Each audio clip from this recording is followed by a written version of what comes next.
नमस्कार। आप मुस्कुराइए, हंसिए ज़रा। आप हंसिए इसलिए कि अभी आपको यह आभास हो गया है कि अब आप हिंदू हैं, क्योंकि देश में इस तरह की बात चल रही है कि आप हिंदू हैं। और हिंदू आप हैं कैसे? जब तक आप हनुमान चालीसा नहीं बजाएंगे तब तक आप हिंदू नहीं हैं। ये मैं नहीं कह रहा हूँ, ये इस देश के वो नेता कह रहे हैं जो आपकी अगुवाई कर रहे हैं, या इन जनता की अगुवाई कर रहे हैं, अपने अपने वर्ग की अगुवाई कर रहे हैं। मैं आपको सबसे पहले ये जानकारी इस बात की दे दूं कि इस समय जो माहौल पूरे देश में चल रहा है वो चल रहा है हनुमान चालीसा बजाने पर। वहीं महाराष्ट्र के एक नेता, मनसे के प्रमुख राज ठाकरे अपनी पृष्ठभूमि तलाश रहे हैं। उन्हें कहीं मौका मिला नहीं तो बीजेपी के साथ जाना उनकी मजबूरी है। उन्होंने वर्ग विशेष जाति के खिलाफ जंग छेड़ दी।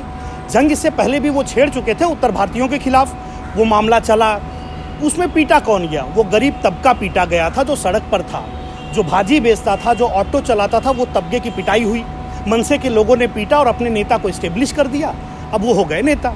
अब उन्होंने नया मामला लाया है। नया मामला ये है कि अब उन्होंने ये ऐलान कर दिया है कि आने वाले दिनों में अगर लाउड स्पीकर नहीं हटा गए मस्जिदों से तो वो इसका उसके लिए बहुत बड़ा रोल अदा करेंगे। अब वो क्या करेंगे? वो ये कर सकते हैं कि वो वही करेंगे, मस्जिदों के बाहर जा कर के आजकल जो है वो हनुमान चालीसा बजाई जा रही है।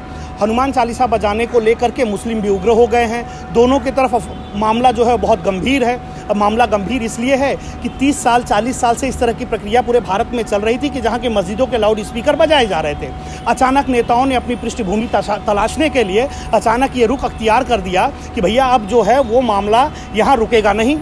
वहीं बीजेपी के एक नेता आते हैं, उन्होंने लोगों के लिए लाउड स्पीकर फ्री करवा दिया है कि जहाँ पर जिस मंदिर में लाउड स्पीकर बजेगा वहाँ पर ये पता चलेगा कि यहाँ हिंदू रहते हैं और मुसलमानों का जो लाउड स्पीकर है उसे उतारना होगा।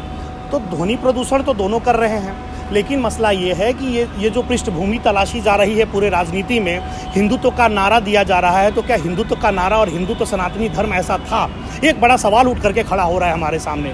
लेकिन आपको बताऊं कि सबसे बड़ा मुद्दा इसमें ये उठ के आ रहा है कि इसमें राजनीतिक पार्टियां जो हैं अपनी अपनी ज़मीन तलाश रही हैं। इस बात को समझना होगा। और आप मुस्कुराइए, क्योंकि अब आपको आभास हुआ है और आपके नेताओं ने आभास दिलाया है कि आप हिंदू हैं। तो आपको मुस्कुराना चाहिए कि शायद अब तक आपको पता नहीं था, अपनी पृष्ठभूमि तलाश रहे नेताओं ने आपको बता दिया है। नमस्कार।